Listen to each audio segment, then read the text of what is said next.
जी हाँ दोस्तों, हमारे भोजपुरी न्यूज़ पे आपका स्वागत है दोस्तों। अगर अभी तक चैनल नहीं सब्सक्राइब की हो तो कर लीजिए दोस्तों, क्योंकि हम भोजपुरी का हर न्यूज़ आपको कम से कम समय में ला के दे देते हैं दोस्तों।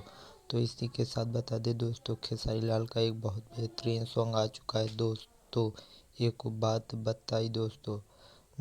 3 दिन के पहले आया था वकील बाबू दोस्तों। अब इसके बाद यह गाना आया है दोस्तों।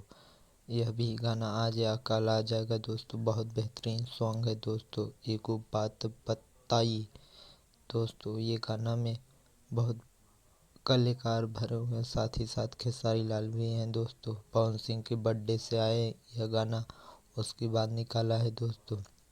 एक बात बताई ए रनिया, एक बात बताई, बहुत बेहतरीन सॉन्ग है दोस्तों। 2024 का एक बेहतरीन सॉन्ग है। इसके पहले निकाले थे वकील बाबू दोस्तों।